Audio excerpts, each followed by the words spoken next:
O espaço entre estrelas não é vazio. É cicatriz, é ruína, é o registro silencioso de tudo que já morreu. Desde a destruição da Terra, os sobreviventes da Aliança se espalharam como cacos de vidro após a explosão de um planeta. Cada canto da galáxia guardava agora uma lembrança do que havia sido. Uma frota desmantelada aqui, um mundo órfão ali, um sinal de socorro que nunca foi respondido. A Indomável sobreviveu. Zorth sobreviveu. Alguns poucos conseguiram escapar da extinção completa. Mas não havia paz. Não havia alívio. Só o vazio. Era nesse novo silêncio, denso e impiedoso, que o inesperado aconteceu. No setor N0D, uma região marcada como morta desde o colapso da Primeira Guerra Erebus, uma antiga sonda de comunicação automatizada, esquecida em um ponto de escuta próximo ao limiar do hiperespaço, captou um pulso energético. Fraco, rasgado, mas inegável. A assinatura era humana, mais especificamente cerebral. Um código neural, idêntico ao do capitão Elias Grant, o homem que se sacrificou, o homem que voou direto até o coração da fonte, o homem que apertou o gatilho do Excalibur e que desapareceu junto com metade do espaço ao seu redor. Na ponte da soberana ira, Zorth revisava relatórios quando a transmissão de prioridade máxima apareceu em sua tela. Ele leu uma única linha. Sinal codificado. Padrão neural GR1NT01. As mãos tremiam. Zorth jamais acreditara em milagres, mas aquele código não podia ser ignorado. O local da transmissão era um ponto que os mapas chamavam de Setor Morto Zero, mais conhecido entre os exploradores como o Vazio Axiomático, um nome antigo, usado por raças que não existem mais, um espaço que não gira, que não pulsa, que não aquece, como se o universo tivesse se esquecido dele. Zorth não pediu autorização, nem reuniu um comitê. Ele apenas disse: "Preparem a Vigilante, vamos agora." A Vigilante era uma das últimas naves de infiltração da antiga União, pequena, rápida, blindagem de carbono adaptativo, camuflagem de espectro total, construída para entrar e, com sorte, sair. Ela cruzou o último corredor de salto antes da zona cega. Ali, todas as coordenadas falhavam, sensores não funcionavam, a gravidade não obedecia à lógica, a luz hesitava, mas no meio da escuridão absoluta, lá estava ela, uma cápsula de resgate, flutuando, sem propulsão, sem direção, sem propósito aparente. Zorth permaneceu imóvel diante do visor frontal. A cápsula era humana, modelo antigo, da primeira geração da frota avançada da Terra, com marcações do escudo da Indomável original. O sinal neural vinha de dentro, constante, batendo como um coração sintético. Zorth ativou o canal de voz, tentando contato. "Aqui é o comandante Zorth, da frota remanescente. Se houver alguém vivo nesta cápsula, responda." Silêncio. O visor interno da cápsula mostrava apenas uma silhueta. Corpo humano, imóvel, posição fetal, respiração detectada. A sonda médica a bordo da Vigilante varreu a estrutura externa. Resultado: composição biológica detectada, sinais vitais fracos, 98.6% compatible with identity, Captain Elias Grant. Zorth não hesitou. Acoplou a Vigilante à cápsula, selou os compartimentos, vestiu o traje de contenção máxima e entrou. A porta interna se abriu com um suspiro mecânico, e o cheiro não era de mofo nem de metal, era do espaço morto, a ausência de cheiro, de tempo, de tudo.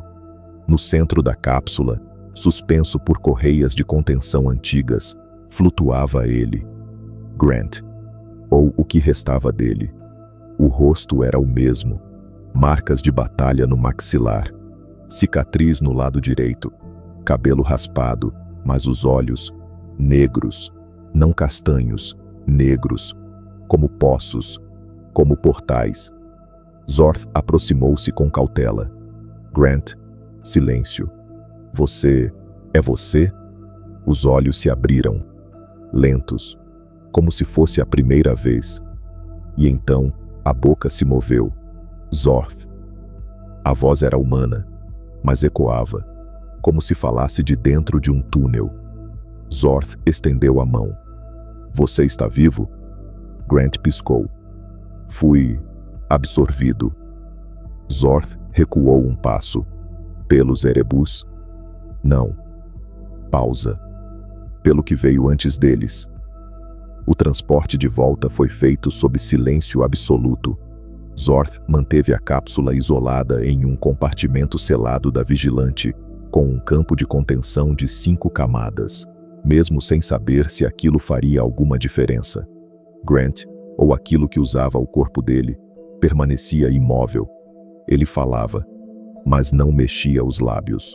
O som vinha direto dos comunicadores da nave, ou da mente de Zorth. Difícil dizer. O que você viu dentro da fonte? Zorth perguntou pela terceira vez, enquanto orbitavam o campo de quarentena em órbita do planeta refúgio Draxia 6. A resposta veio como um sussurro de 1000 vozes. Nada. Pausa.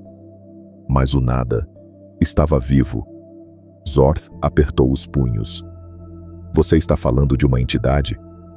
Não. Estou falando de uma intenção. Algo que não quer nada. Porque para ela, o nada é o objetivo. Grant ergueu os olhos pela primeira vez. A fonte não era uma arma, era um útero, e eu fui o primeiro a nascer de volta. Zorth recuou. Você está dizendo que eles te reconstruíram? Grant hesitou. Depois falou com a voz já mais distante. Eles? Não, Zorth. Eles eram só a camada externa. Horas depois, de volta à soberana Ira, o corpo de Grant foi colocado em uma câmara de contenção de classe Omega, usada originalmente para conter material de anomalias de guerra. Os cientistas iniciaram os protocolos padrão de bioanálise, coleta de amostras, testes de resposta sináptica, leitura de fluxo neural. Nada fazia sentido. O DNA era humano, mas estava mudando, num ciclo fixo, como se estivesse lembrando de outras formas. O cérebro emitia sinais, em 2 direções, para fora e para algum lugar que não existia nos registros da galáxia. Zorth observava tudo da sala superior, sem desviar os olhos. Ele já havia enfrentado os Erebus, já havia olhado para a fonte, já havia visto a Terra desaparecer, mas nada disso o assustava como aquele homem deitado numa maca. Grant, ou o que um dia fora ele. A análise final dos sensores revelou uma última descoberta. Dentro do crânio de Grant havia uma estrutura, minúscula, orgânica, pulsante. Não era um tumor, não era um implante, era uma semente, literalmente, com código genético não humano, mas não Erebus, nova, original e ainda viva. Enquanto a soberana Ira permanecia em órbita baixa de Draxia 6, cientistas e estrategistas se dividiam entre 2 sentimentos, fascínio e terror. A entidade dentro de Grant, ou daquilo que restou dele, era mais do que um parasita, mais do que uma mutação. Ela estava viva e consciente, mas o mais perturbador é que ela não se expandia, não infectava, não atacava. Ela observava. Horas passavam, e a estrutura dentro do cérebro de Grant pulsava num ritmo fixo. Códigos foram atribuídos ao padrão, mas nenhum algoritmo conseguiu prever os ciclos. Foi quando a nave Cratera de Éter, um cruzador automático de varredura, enviou um relatório de emergência. Local: Sistema Morto 891K. Distância: 11 anos-luz da antiga fronteira Erebus. Evento: apagamento estelar. Uma estrela anã branca, com estabilidade registrada há milênios, havia sumido. Sem explosão, sem implosão, sem radiação. Ela apenas desapareceu do espaço, e no seu lugar ficou uma mancha negra, não um buraco negro, mas uma região sem tempo, sem luz. Os sensores que tentaram escanear a área foram corrompidos. Transmissões enviadas voltaram com ecos de vozes conhecidas. Comunicadores da frota registraram palavras ditas por oficiais já mortos, muitos deles desaparecidos desde a guerra com os Erebus. Zord foi informado enquanto observava as gravações mentais de Grant. Nos últimos minutos, o cérebro dele havia acelerado, como se algo o estivesse chamando. Então, ele falou, sem abrir a boca, sem estímulo externo. Ela está acordando. Zord se aproximou do vidro da contenção. Quem? A semente. Silêncio. Grant piscou lentamente. A fonte era só a placenta. Então a criatura já existia antes da guerra? Perguntou Zord. Ela sempre existiu, mas agora ela está curiosa. Na estação de construção orbital de Proteus 4, o projeto Indomável 2 havia avançado. Uma nova nave, mais poderosa, mais silenciosa e com um novo tipo de blindagem, reversa. Desenvolvida a partir dos restos Erebus, a blindagem não apenas absorvia energia, ela aprendia com os ataques.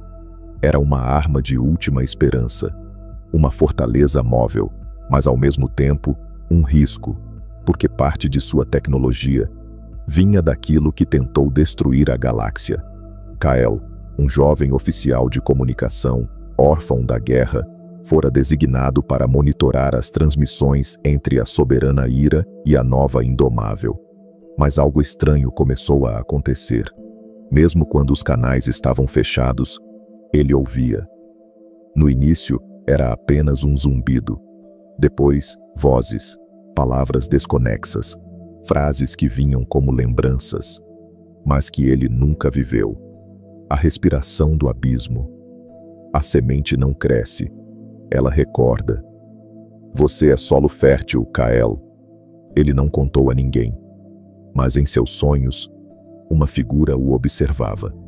Alta, fina, sem rosto, cercada por fragmentos de estrelas que queimavam de dentro para fora. Kael começou a escrever, desenhar símbolos, registrar sons. E então, no meio da noite, acordou com as mãos sangrando. Tinha escrito algo nas paredes do dormitório. 2 palavras, ela vê. Zord recebeu o relatório. Não sorriu, não se desesperou, apenas murmurou, então é verdade. Ela deixou uma semente em cada um de nós. Em menos de uma semana, 3 sistemas solares deixaram de responder.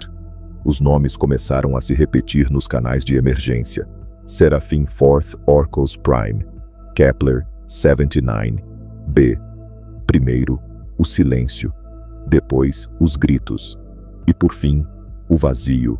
As últimas transmissões captadas mostravam padrões comuns. Imagens distorcidas, como se a realidade estivesse oscilando.